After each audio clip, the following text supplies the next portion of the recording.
Haleluya. Hebu piga makofi kwa ajili ya Yesu Kristo. Hapana, bado sijaona. Hebu piga makofi ukiwa umesimama. Shangilia Yesu jioni ya leo. Sijaona watu wakisimama wakipiga makofi kwa ajili ya Jehova. Bado ninaona baadhi ya watu wakiwa wamekaa. Unaona kusikia miruzi. Wewe mama, piga vigelegele. Haleluya. Haleluya. Amen. Haleluya. Amen. Naomba unirekebishie mic. Amen. Basi tunaweza tukakaa kwenye viti vyetu vizuri. Amen. Kabla sijaanza na mahubiri, ninazo sababu za kumshukuru Mungu kwa kunipa kibali cha kusimama tena katika ardhi hii ya Dodoma. Bwana asifiwe sana. Ni neema ya Mungu kufika mahali hapa. Nilikuwa Mbeya jana, nikafika usiku mahali hapa kwa ajili ya kazi ya Bwana. Haleluya. Kwa majina yangu kama askofu alivyonitambulisha, yes, kama alivyonitambulisha askofu, ninaitwa mchungaji Timotheo Zombwe. Amina. Ni mchungaji wa kanisa la New Jerusalem, liko pale Gongo la Mboto, Dar es Salaam. Lakini kikazi ninafanya kazi Mbeya. Bwana asifiwe sana. Haleluya. Basi ninaomba nisiwe na mambo mengi sana. Ninasikia kuisema injili ya Yesu kwa upole sana. Sidhani kama ninaweza nikatumia mbwembwe za kiinjilisti, lakini kuna ujumbe wakati nafika mahali hapa nimepewa kwa ajili yako. Kwa hiyo naomba tumie muda huu mchache kunisikiliza na kufata kile ambacho Bwana amenituma niseme na wewe, mtu wa mahali hapa Kisasa Chikolongo. Sema amen. Sema amen. Sema amen. Watu wa Chikolongo, naona bado mmepoa, lakini Yesu ataenda kuwainua. Wacha nikwambie kitu kimoja, mtu aliyeinuliwa na Mungu hawezi kutulia.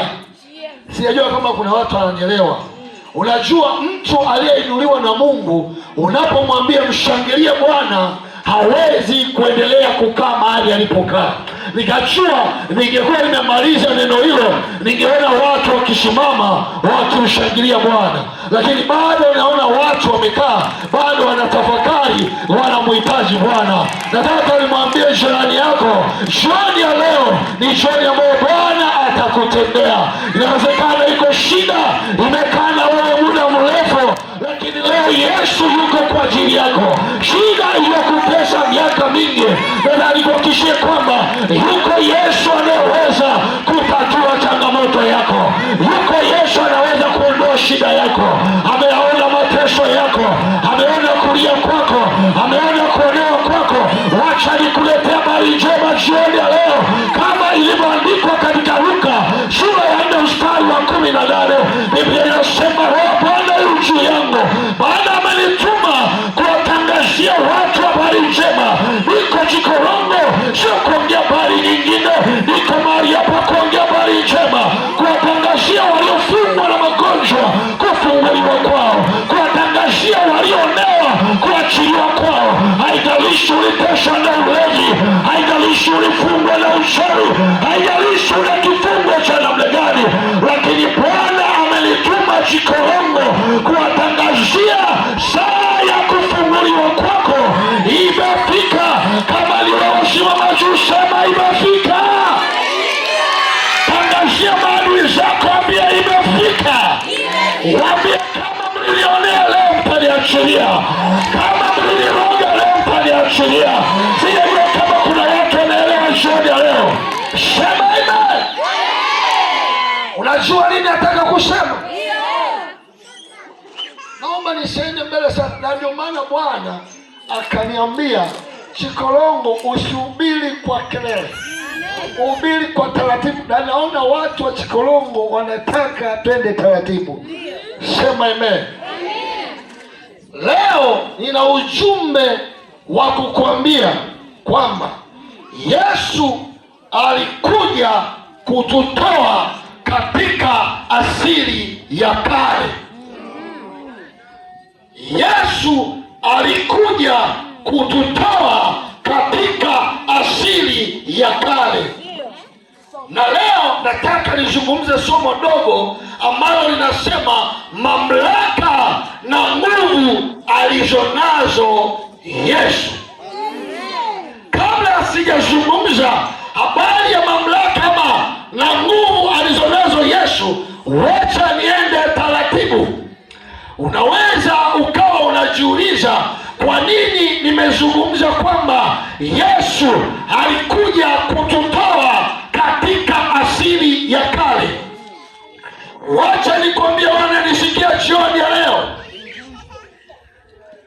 asili ni kitu ambacho mtu amezaliwa nacho, na hakuna kitu kigumu kumbadilisha mtu kama asili yake. Hello. Sio rahisi kumbadilisha Mgogo akawa kabila jingine. Mgogo ataendelea kuwa na tabia za Kigogo. Kama Wagogo wana tabia ya kunywa pombe, si rahisi ukamtoa huyo Mgogo kutoka kwenye tabia za pombe.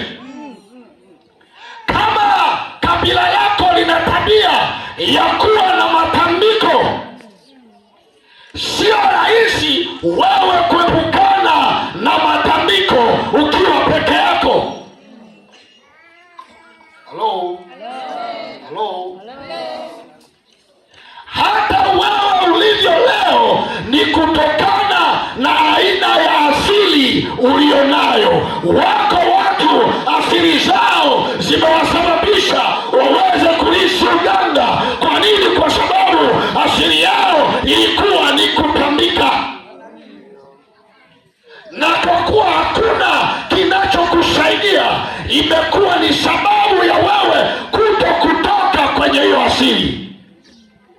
Umejitahidi kuacha mambo ya ushirikina.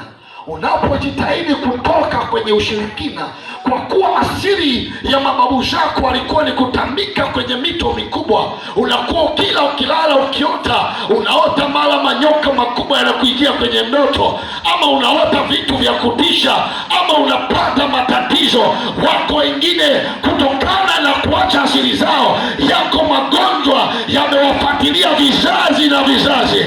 Alikuwa nalo babu, ameingia nalo baba, wameingia nalo mpaka watoto. Nini kinachowatesa? Ni asili. Nazungumza na mtu aliyoko mahali hapa. Inawezekana tabia ulionayo sio ya kwako, lakini ni kwa sababu ya asili uliotokea, ni asili ya ukoo ulionao, ni asili ya eneo ulilotoka, ni asili ya taifa unalotoka.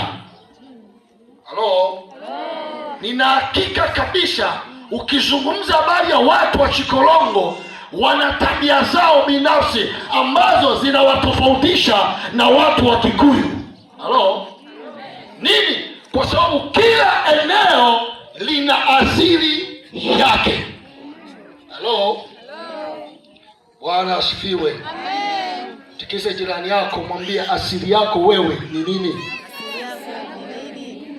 Mwambie asili yako wewe ni nini? Sikiliza nikwambie, nina maswali mawili ambayo nataka nijibu. Watu wanasema kwamba Yesu alipokuja, ama injili tunayohubiri leo imekuja kuharibu asili zetu. Halo, wangapi wameshasikia hayo? Tena na mwingine anakushauri achana mambo ya kwenda kanisani, nenda kafagie makaburi ya babu zako, nenda kafagie, uendelee kuteseka na hiyo shida inayokutesa miaka mingi. Kwa sababu hawa mababu zako wangekuwa wanakusaidia, ungetoka kwenye tatizo ulilonalo. Toka umehudhuria makaburi ya babu zako, hakuna kilichopungua zaidi ya